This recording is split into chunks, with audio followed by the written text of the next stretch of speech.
Assalamualaikum warahmatullahi wabarakatuh. Welcome back to Prima Akun. Selamat datang kembali di channel Prima Akun. Tetap bersama saya Muhammad Azhadi Siregar.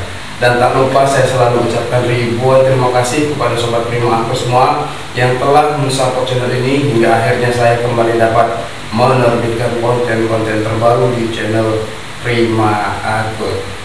Kali ini kita kembali kedatangan sebuah request dari salah seorang sobat Prima Akun, yaitu Abangda Samsul Arifin, yaitu dia minta tolong untuk membuat sebuah video tentang menentukan ukuran minimal sebuah kabel untuk panel ATS dan AMF. Kemudian saya bertanya kembali apakah yang dimaksud itu adalah kabel kontrolnya, dan ia menjawab ya. Oke, terima kasih kepada Mas Samsul Arifin telah percaya kepada kita untuk menjawab pertanyaan yang abang berikan. Dan kepada sobat-sobat Prima Akun yang lain yang request materinya belum juga saya keluarkan, mohon maaf karena mungkin itu sebuah keterbatasan dari saya ya, yang saya juga belum bisa langsung membuat kontennya dan memerlukan pembelajaran terlebih dahulu. Saya mohon maaf sebesar-besarnya, tapi insyaallah nanti akan saya keluarkan. Sebelum menjawab pertanyaan dari Bang Samsul Arifin ini, saya ingin menghimbau sedikit kepada seluruh sobat Prima Akun semua dan seluruh para masyarakat dan warga Indonesia terkait dengan kondisi sekarang yang sangat memprihatinkan, yaitu tentang virus corona atau COVID-19. Saya akan membagi sebuah pengalaman modal merinding saya ini. Saya asli adalah orang Medan, dan setiap minggunya saya akan kembali ke daerah kelahiran saya, yaitu Medan. Dan karena saya ditugaskan bekerja di Batubara, Sumatera Utara, saya melakukan perjalanan mudik lah kalau istilahnya. Dalam perjalanan ditempuh itu 2 jam. Oke. Suatu ketika saya ingin kembali dari Medan menuju ke Batubara untuk kembali bekerja. Kita melakukan perjalanan 2 jam. Seumur hidup saya menjalani perjalanan ini, baru kali ini saya menghitung jumlah ambulan yang berpapasan jalan dengan saya. Dalam 2 jam, 9 ambulan berpapasan dengan jalan saya, yang menurut saya itu bakalan lari ke Medan gitu ya, karena saya arah Batubara, arah baliknya ke Medan. Di situ saya merasa sangat khawatir dan juga bertanda tanya gitu kan, kondisi sekarang ini sudah separah apa gitu, separah apa sih di saat ini. Ternyata memang sangat-sangat parah gitu. Virus COVID ini satu-satunya yang bisa merubah semua yang manusia. Bersatu kita teguh, bercerai berai kita runtuh. Kali ini tidak, bersatu kita runtuh. Kalau bercerai kita, untuk sementara waktu kita akan selamat. Oke. Dan kepada sobat Prima Akun semua juga, jangan salah dalam mengartikan kalimat memerangi corona. Memerangi corona itu bukan kita anggar hebat, kita kebal, kita imut, bukan. Memerangi corona itu dengan menuruti apa yang sudah disampaikan oleh para medis yang telah mempelajari virus-virus ini. Salah satunya yaitu kita menjaga kebersihan diri dan kebersihan lingkungan, menggunakan hand sanitizer, kemudian ya bersih-bersih rumah, jangan salaman ataupun social distance selama masa perlindungan ini. Tidak selamanya kita akan bercerai-berai. Oke, turuti saja apa yang sudah diperintahkan oleh pemerintah. Kemudian satu lagi, bagi teman-teman kita atau saudara kita yang lain yang tidak bisa melakukan isolasi atau lockdown yang dikarenakan memang kebutuhan sehari-hari gitu, tidak bekerja, tidak ada penghasilan, mari sama-sama kita doakan saudara kita agar selalu diberi perlindungan oleh Allah dan juga diberi kesehatan untuk saudara kita dan juga untuk diri kita. Mohon diperhatikan dan juga minta tolong kepada oknum-oknum tertentu, jangan ada mengambil keuntungan pada saat ini. Sekarang kita bukan untuk mencari keuntungan, kita saatnya untuk tolong menolong. Jangan ada mencari keuntungan di dalam kondisi saat ini. Jangan menimbun masker, jangan sekali-sekali menimbun alat-alat medis yang memang diperlukan oleh masyarakat. Oke, yang sakit harus pakai masker, yang sehat juga pakai masker, menghindari penularan, tapi utamakan yang sakit terlebih dahulu. Oke, mungkin itu saja mungkin himbauan dari saya. Mari kita lawan corona dengan cara mengikuti peraturan-peraturan yang diterapkan oleh pemerintah, sterilkan diri kita, sterilkan lingkungan kita, dan juga tetap jaga kesehatan.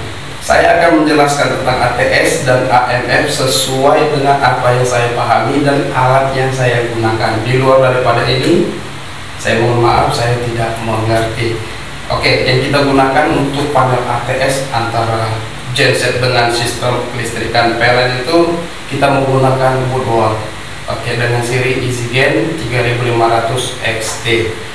Oke, ini sangat komplit ya, dan juga AMF-nya sudah termasuk di dalam Woodward ini atau EasyGain ini.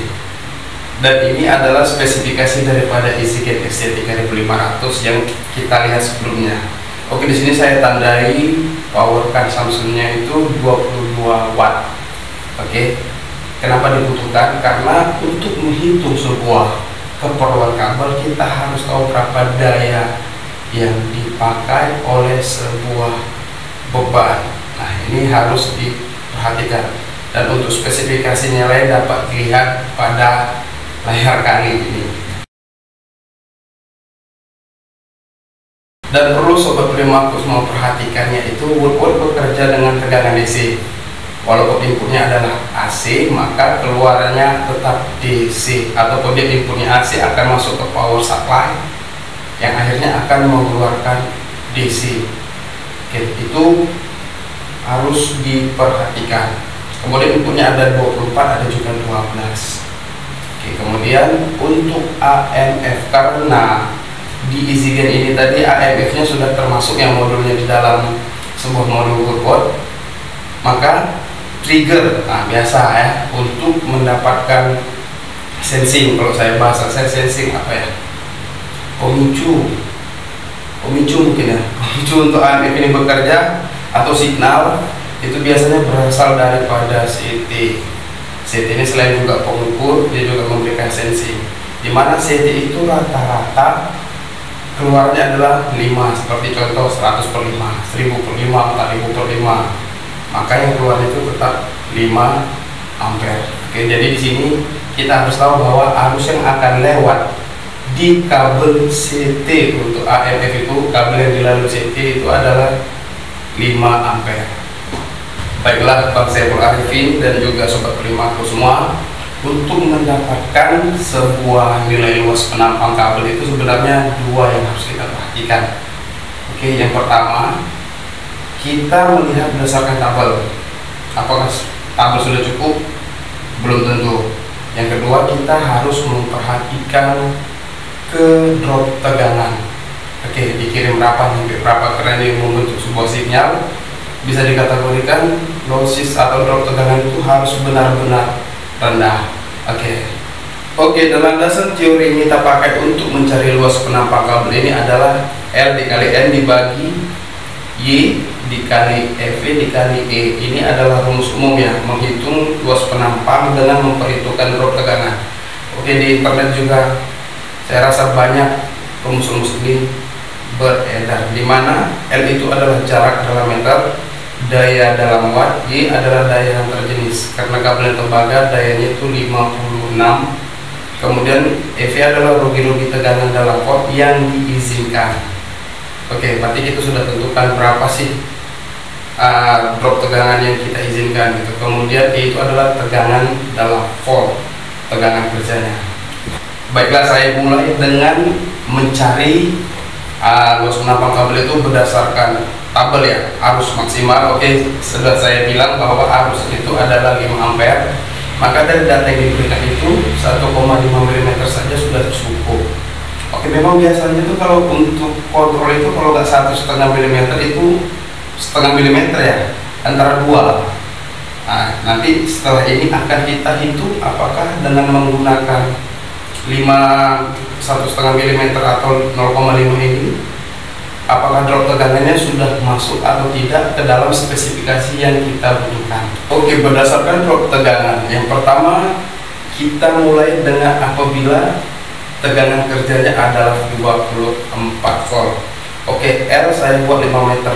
Dalam kabel kotor itu panel, lilin, ya saya anggaplah itu paling terjauhnya itu 5 meter. Oke, 5 meter kabel kontrolnya. Kemudian tegangan kerjanya itu 24 dan drop tegangan yang diizinkan itu hanya 1%. Oke, maka dari hasilnya itu kita peroleh 0,32 mm kuadrat dan nggak ada ukuran sebesar itu, yang dipakai adalah 0,5 mm kuadrat apabila tegangan kerjanya 24 volt.